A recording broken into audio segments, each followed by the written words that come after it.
अस्सलाम वालेकुम। एक नई वीडियो के साथ मैं आपके रूबरू हूँ। आज हम लोग को पढ़ना है ग्लोबल वार्मिंग, क्लास 10th की उर्दू में ये शामिल है और ये पहला मज़मून है। तो ग्लोबल वार्मिंग ये माखूज है, यानी इसके लिखने वाले कौन है इसके बारे में कुछ पता नहीं है, इसलिए जो कॉलम मैंने बनाया था वो बिल्कुल खाली है। आपको सिर्फ ग्लोबल वार्मिंग के बारे में जानना है, ग्लोबल वार्मिंग है क्या। और अगर आप 5 मिनट यहाँ वक्त दें सही तरह से पूरी तवज्जो के साथ, तो आप अच्छे तरीके से समझ जाएंगे ग्लोबल वार्मिंग क्या है, और फिर दोबारा आपको ये चैप्टर देखने की जरूरत ही नहीं पड़ेगी। ग्लोबल वार्मिंग, ग्लोब कहते हैं दुनिया को, और वार्म माने होता है गर्मी, यानी ये दुनिया जो गर्म हो रही है इसीलिए इसका नाम पड़ा है ग्लोबल वार्मिंग, जिसको उर्दू में आलमी हिद्दत भी कहते हैं, तमाज़त अर्जी भी कहते हैं। तो ग्लोबल वार्मिंग के बारे में सबसे पहले हम जान लें कि हमारी दुनिया धीरे धीरे गर्म हो रही है। गर्म होने की वजह यह है कि बेतहाशा पेड़ काटे जा रहे हैं, इंसानों की आबादी बढ़ रही है। तो इंसानों की जब आबादी बढ़ेगी तो जाहिर सी बात है उनके रहने के लिए घर चाहिए। तो जब रहने के लिए घर चाहिए तो घर कहाँ से आएगा, तो पेड़ काटे जाएंगे। तो जब पेड़ काटे जाएंगे तो जाहिर सी बात है दुनिया में गर्मी बढ़ेगी। पेड़ काटने से गर्मी कैसे बढ़ती है इसको आप समझ लें। आसमान से जो सूरज की किरणें जमीन तक आती हैं, तो ये पेड़ ही होते हैं जो उस रोशनी को जमीन तक नहीं आने देते हैं। वो आसमान की से आती हुई वो किरणें, सूरज की किरणें पेड़ तक रह जाती हैं। आप ऐसे ही देख लें, अगर पेड़ रहेगा तो क्या सूरज की रोशनी जमीन पर आ पाएगी? बिल्कुल नहीं आ पाएगी, पेड़ पर रहेगी। और अगर पेड़ काट दिया जाए तो वो रोशनी कहाँ जाएगी, वो धूप कहाँ जाएगी? वो सीधे सीधे जमीन पे लगेगी, जिसका नतीजा ये होगा कि वो जमीन जिस पर सीधे सीधे धूप पड़ रही हो उसकी नमी खत्म हो जाएगी, उसके अंदर पानी नहीं रहेगा, सूख जाएगा वो हिस्सा जमीन का। तो पेड़ अगर रहेंगे तो फिर सूरज की रोशनी जमीन तक नहीं पहुंचेगी। इसको एक तरीके से और भी जान लें कि और बहुत जगह तो पेड़ नहीं है, तो पेड़ नहीं है तो क्या वहां पर जमीन क्यों नहीं सूखती है? तो उसका जवाब यह है कि दुनिया में एक खास बैलेंस होता है कि हर जगह पेड़ होना जरूरी नहीं। अगर हर जगह ही पेड़ हो तो फिर ये बैलेंस बिगड़ जाएगा। दुनिया का कुछ हिस्सा ऐसा होना चाहिए जहां पर सूरज की रोशनी ना पहुंचे, ताकि नमी बरकरार रहे, उसके अंदर पानी बरकरार रहे। और वही जगह जो है जहां पानी बरकरार रहता है उसी से जमीन ठंडी रहती है, जमीन बैलेंस में रहती है। तो सबसे पहला ये पेड़ कटने से सूरज की रोशनी सीधे सीधे जमीन पर आ जाती है, जिससे जमीन की नमी खत्म हो जाती है। बहुत सारे इलाके धीरे धीरे बंजर हो रहे हैं। अब आते हैं हम लोग ग्लोबल वार्मिंग की तरफ एक बार फिर। पिछले 10-15 सालों से ये चर्चा हर तरफ है। ग्लोबल वार्मिंग एक खतरनाक मसला बनकर आया हुआ है, एक खतरनाक मसला है ग्लोबल वार्मिंग का।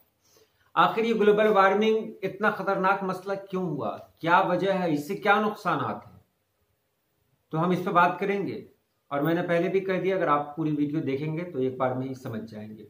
हम यहाँ पर आते हैं, जो खास पॉइंट है कल कारखानों मोटर गाड़ियों में इजाफा। अब देख रहे हैं कल कारखाने बढ़ रहे हैं, फैक्ट्री खुल रही है, नई नई फैक्ट्रियां हैं खुल रही हैं, हर दिन खुल रही हैं, जिससे धुआं निकलता है उसमें से, और वो धुआं हमारे माहौल को खराब करता है। मोटर गाड़ियां, जाहिर सी बात है जब आबादी बढ़ेगी तो मोटर गाड़ियों में इजाफा होगा, लोग मोटर गाड़ियां लेंगे, उससे भी धुआं निकलता है जो हमारे माहौल को खराब करता है।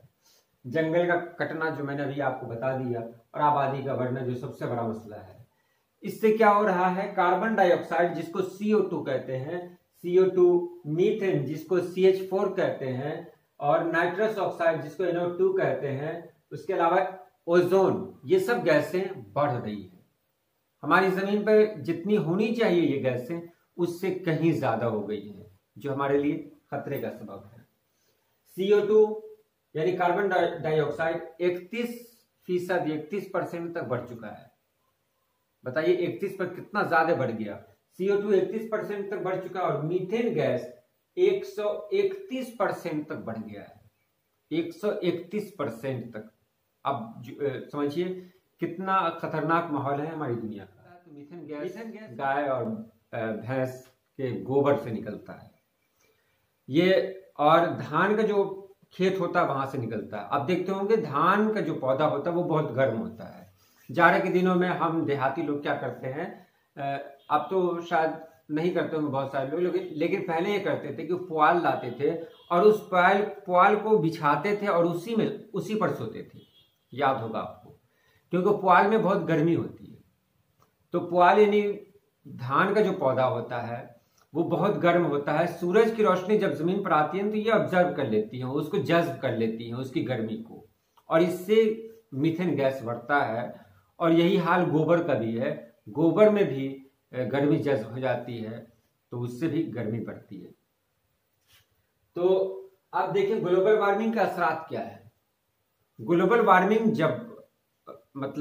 जब इसमें इजाफा होगा तो क्या नुकसान होगा उसका, तो आपको बता दें धीरे धीरे जब गर्मी बढ़ेगी, आज जैसे हम आपको बता रहे हैं इंग्लैंड बहुत ठंडा मुल्क है, लेकिन इंग्लैंड में भी पिछले 2-3 सालों से फ्रीज और एसी बिक रहा है। अब बोलिए ठंडा मुल्क है लेकिन वहां भी गर्मी पड़ रही है, गर्मी बढ़ रही है, और ये गर्मी धीरे धीरे पूरी दुनिया को अपनी चपेट में ले रही है। ये गर्मी जब बढ़ेगी तो दुनिया के अक्सर इलाके जो समुद्र के किनारे हैं वो डूब जाएंगे। आप सोच रहे होंगे कि गर्मी बढ़ेगी तो पानी सूखना चाहिए, ये पानी बढ़ेगा कैसे? तो इसके बारे में मैं बता दूं कि जब गर्मी बढ़ेगी तो बर्फ के जो पहाड़ हैं वो पिघलना शुरू हो जाएंगे। आप नॉर्थ पोल और साउथ पोल को जानते ही होंगे, जिसको नॉर्थ पॉइंट और साउथ पॉइंट कहते हैं। अंटार्कटिका एक ऐसा महादेश है जहां कोई इंसान रहता नहीं है। ऐसे बहुत सारे इलाके हैं जो बहुत ठंडे हैं और वहां बर्फ के पहाड़ हैं। एक बहुत बड़ा इलाका है जहां सिर्फ बर्फ का पहाड़ ही है।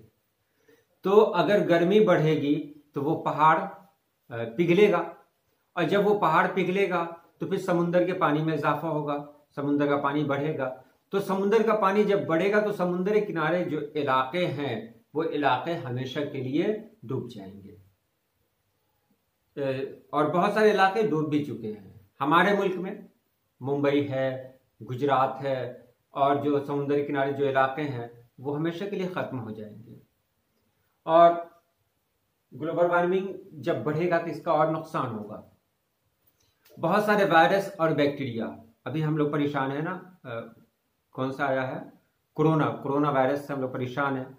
इस तरह के बहुत सारे वायरस आएंगे, जरासीम आएंगे, बहुत सारी बीमारियां आएंगी, और वो बीमारियां ऐसी होंगी जिसका इलाज हम लोग नहीं जानेंगे। ग्लोबल वार्मिंग है क्या चीज, इसको एक बार और जानते हैं जो आपकी किताब में नहीं है। हमारी दुनिया में, हम जिस दुनिया में है, ये एक सैयारा है, यानी एक प्लानेट है। और इस प्लानेट पे हम क्यों रहते हैं? इसलिए रहते हैं कि इस प्लानेट पे हमको इतनी ही गर्मी मिलती है जिस गर्मी में हम आसानी के साथ पल सकते हैं, बढ़ सकते हैं, यानी एक बैलेंस की गर्मी हमको मिल सकती है। अगर इस गर्मी में इजाफा हो जाए तो भी हमारे लिए नुकसानदेह है, और अगर इस गर्मी में कमी हो जाए तो भी ये हमारे लिए नुकसानदेह है। इस गर्मी को बरकरार रखना है, इस बैलेंस को बरकरार रखना। अगर बैलेंस बरकरार नहीं हुआ तो फिर हमारे लिए खतरा पैदा होगा। ग्लोबल वार्मिंग में जब गर्मी बढ़ेगी तो बहुत सारे कारामद जो जानवर हैं वो खत्म हो जाएंगे, और बहुत सारे ऐसे बैक्टीरिया हैं, वायरस हैं, वो सामने आ जाएंगे जो हमारे लिए नुकसानदेह है। क्योंकि हमारे बदन को बनाया ही गया है इस तरह कि हम इतनी ही गर्मी में अपने आप को एडजस्ट कर पाए, ना तो इससे ज्यादा में एडजस्ट कर पाएंगे, न इससे कम में एडजस्ट कर पाएंगे।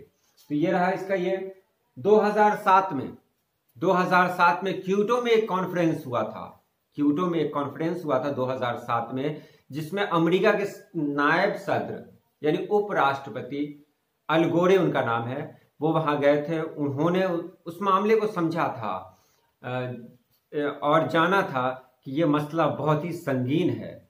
उन्होंने पूरे मुल्क में इश्तहार तकसीम किए थे, यानी लोगों के बीच में जाकर पंफलेट बांटा था उन्होंने, और कहा था कि हम लोग आज से ये ख्याल करें कि ऐसा कोई काम न करें जिससे ग्लोबल वार्मिंग बढ़े। ग्लोबल वार्मिंग बढ़ता कैसे?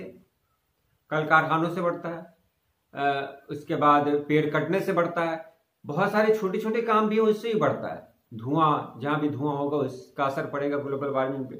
फ्रीज है, फ्रीज का भी असर पड़ता है ग्लोबल वार्मिंग पे। फ्रीज का जब डोर खोलते हैं, दरवाजा खोलते हैं, एक अजब तरह की गैस निकलती है, और ये गैस हमारे माहौल को खराब करती है, और आजकल सभी लोग इसका इस्तेमाल कर रहे हैं। एसी है, एक आदमी को फायदा देता है, एक घर को फायदा देता है, लेकिन उसके आसपास रहने वाले 60 लोग जो होते हैं वो उससे परेशान होते हैं। वो आसपास रहने वाले घरों का ऑक्सीजन ले लेता है और माहौल को खराब कर देता है। तो ऐसा शहरों में तो खास तौर से देखा जा रहा है, और अब गांव में भी ये सब कुछ आ चुका है। तो यही सब वजह है ग्लोबल वार्मिंग बढ़ने का। अगर इसको ना रोका गया तो आने वाला दौर बहुत खतरनाक होगा।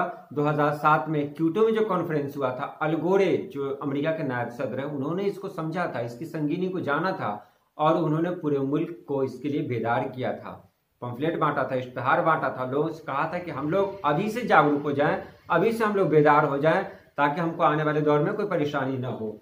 दिसंबर 27 से 31 तक, 27 से 31 दिसंबर 2008 में नागालैंड के शहर दीमापुर में बाल विज्ञान कांग्रेस हुआ था, जिसमें